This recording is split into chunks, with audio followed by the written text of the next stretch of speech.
Depuis la dernière élection présidentielle, il y a eu MeToo.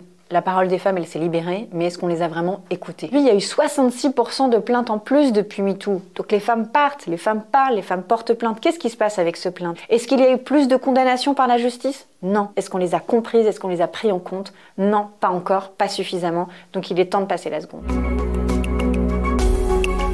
On demande 1 milliard d'euros contre les violences conjugales. Ce milliard nous permettrait de faire en sorte qu'on puisse héberger toutes les femmes qui ont besoin d'être hébergées et qui le demandent.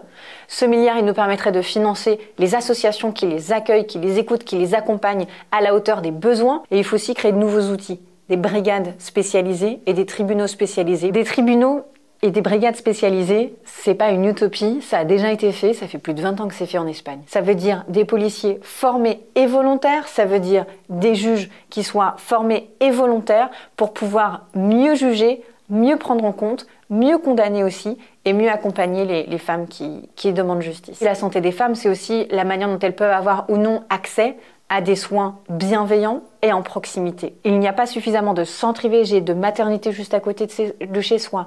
On l'a vu aussi avec les violences gynécologiques. Il est temps aussi que les professionnels de santé se posent des questions et améliorent la manière dont ils accueillent, dont ils écoutent, dont ils accompagnent les femmes. La santé sexuelle des femmes, c'est évidemment aussi l'accès à l'IVG qui doit être constitutionnalisé.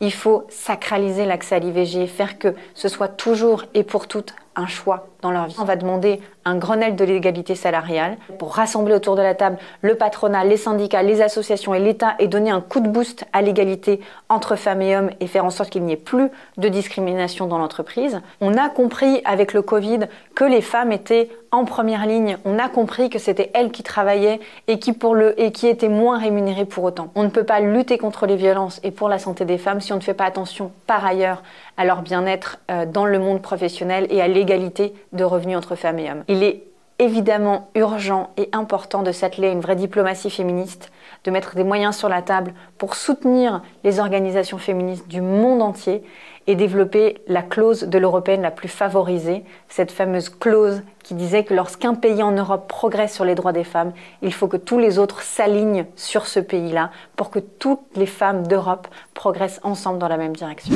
La population, les femmes en particulier, l'opinion publique en France, a compris le problème. Mais qu'est-ce qui s'est passé politiquement depuis? Est-ce que les réponses ont été à la hauteur des constats dramatiques que nous avons pu faire? Non.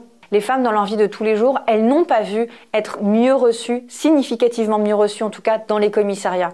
Les femmes, elles n'ont pas vu une amélioration significative de leurs conditions de vie, de leurs revenus, de la manière dont elles étaient traitées en entreprise. Et c'est ça qu'il faut changer maintenant.